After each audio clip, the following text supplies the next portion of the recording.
দেখছেন দেশের পরিস্থিতি বর্তমান? পরিস্থিতি তো খুব একটা ভালো না, লোকজন নাই, বেচা কেনা সরকার খারাপ। সিদ্ধান্ত নিয়েছেন এ ধরনের অটোরিকশা উঠিয়ে দিবে, তবে আপনাদের মন্তব্য? আমাদের একটা ব্যবস্থা করে দিয়া পরে সে অটো রিক্সা তুলুক, আমাকে তো চলতে হইব, আমাকে তো বউ বাচ্চা আছে, পোলাবান আছে। দেখ সরকারের ভালো হইলে আমাদের ভালো, সরকারের জনগণের মতামত বুঝতো না, অবশ্যই বুঝবো, এটাই স্বাভাবিক। দেশের পরিস্থিতি বলতে কিছুদিন এই নির্বাচনের আগে খুব ভয়াবহ গেল, বা এখনো দেশের পরিস্থিতি নিয়ন্ত্রণের ভিতরে আসে নাই।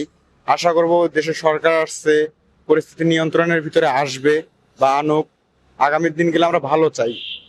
পূর্বে যে আমরা 2024-এর পরে যে দিনগুলো কাটাইছি, মাঝখানে আমরা খুবই ভয়াবহ দিন কাটাইছি। আমরা রাত্রে গাড়ি নিয়ে বেরোতে পারি নাই, চিন্তা এখনো পারি না। এখনো রাস্তাঘাটে যদি আমরা 2টার পরে বাইর হই, তাহলে আমাদের কি চিন্তা থাকে যে কই আমাদেরকে ছুরি মারবে, না কই আমাদের ব্যাটারি কেড়ে নেবে বা আমাদের গাড়ি কেড়ে নেবে, এ ধরনের ভয় আমরা থাকি এখনই। বা হ্যাঁ, প্রশাসনিক নিরাপত্তা আছে, কিন্তু প্রশাসন গাড়ি সাইড করে তার মতন সে ঘুমাই আছে, কোনো তারা কোনো চয় করে না। কিন্তু আশা করবো দেশের সরকার আসছে, আগামীর দিনগুলো যেন আমরা ভালোভাবে পাই, এটাই আশা করি আমরা। এই যে এই পবিত্র রমজান মাসে যখন ইফতারির সময় হয়, তখন অনেক মানুষের কিন্তু ব্যস্ততা থাকে বাসায় যাওয়ার জন্য। সেই সময় তারা ট্রাফিক নিয়ন্ত্রণের যে কাজ করে, এই সময় আপনারা তাদের সিগন্যাল কিংবা তাদের কথা অমান্য করে চলে যান কেন? কিন্তু তাকে মানা লাগবে, তাকে রাস্তায় রাখছে আমাদের মানার জন্য। তাকে যদি না মানি তাহলে আইনি প্রতি আমাকে শ্রদ্ধা উঠে যাবে, তাকে তো আমার মেনে চলতেই হবে। আর তাকে যদি না মানি তাহলে আইনি কোনো পুলিশি কোনো তো দামে দিলাম না আমরা। তবে সাধারণ মানুষ যারা রাস্তায় চলাফেরা করে, তারা নানান সময় অভিযোগ তুলে এই অটোরিকশার কারণে প্রতিটি জায়গায় যানজট সৃষ্টি হয়। অটো অ্যাক্সিডেন্ট হয়, সবাই নিয়ন্ত্রণে চালাতে হবে গাড়ি, তাহলে কোনো দুর্ঘটনা হবে না। আমার এখন দুর্ঘটনা হইলে আমার গাড়ির ক্ষতি আমার করি, আর ফ্যামিলির কি অবস্থা হবে? আর সবাই মেনে চলতে হবে, ট্রাফিক সার্জেনের কথা মেনে চলতে হবে। এই সারাদিন সকাল 8টার সময় বাড়াইছি, 500 টাকা ভাড়া মারতে পারিনি। 3টে বাচ্চা, আর ঘর ভাড়া আছে, খাওয়া আছে। তবে এখন যে দেশের পরিস্থিতি প্রেক্ষাপটে এই সময় নতুন সরকার গঠন করেছে, আর কোনো প্রকারের চিন্তায় চুরি চামারিতে থাকার কোনো কথাই না, তাহলে আপনাদের ভয় কেন, কিংবা কেন যাত্রী উঠছে না? যাত্রী কি অটোরিকশা উঠতে চায় কিনা এই ধরনের ভয়ের কারণ?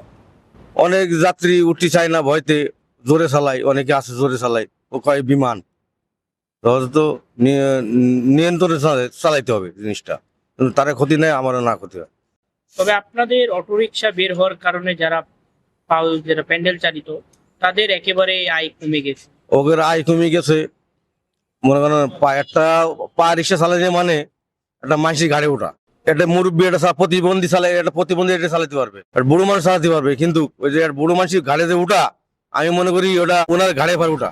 অটো রিক্সায় গেলে কষ্ট কম হয়, আর ওটা পাই একটা মানুষ টানা মানে কি প্রচুর কষ্ট। একটা ঢাল উঠতে গেলি তার জানলা বেরিয়ে যায়। কিন্তু অটো আছে দিক দিয়ে ভালো, একটা যাত্রী 40 টাকা ভাড়ায় 30 টাকা নিয়ে চলে যাচ্ছে, যাত্রীর দিক সুবিধা। মেন রোডে আমরা যাবো না, মেন রোডে যাওয়ার দরকার নেই, আমাকে সেভাবে করে দিই, আর মেন রোডে যাবো। তবে আপনারা বিশৃঙ্খলা সৃষ্টি কেন? মানে অটো বেশি তো, এই কারণে আমি মানলে আরেকজন মানতে আসে না। যেটা মানবে না তার শাস্তি কঠোর হওয়া লাগবে। আমি যদি অমান্য করি তাহলে আমার শাস্তি কঠোর হওয়া লাগবে। দেশের পরিস্থিতি আগে তো ভালোই চলছিল, নির্বাচনের পরের থেকে সারাদিনে 1000 টাকা ভাড়া মারা আমাদের খুব কষ্ট হয়ে গেছে। রাতের 8টার সময় বের হয়েছি, 570 টাকা ভাড়া মারিছি। এখন রাতের বাজে 3টা, 570 টাকা ভাড়া মারছি। এখন মহাজনটা দিতে হইব 470 টাকা, আর 100 টাকা আমার থাকতেছে। অটোরিকশা উঠিয়ে দিবে, এই বিষয়ে আপনাদের? অটো রিক্সা উঠাই দিলে, নতুন সরকার আসে যদি উঠাই দেয় আমাদেরকে, যে অটো উঠাই দিব, তাহলে আমরা কোথায় যা দাঁড়াবো, কি করব? চুরি করেও তো খেতে পারবো না।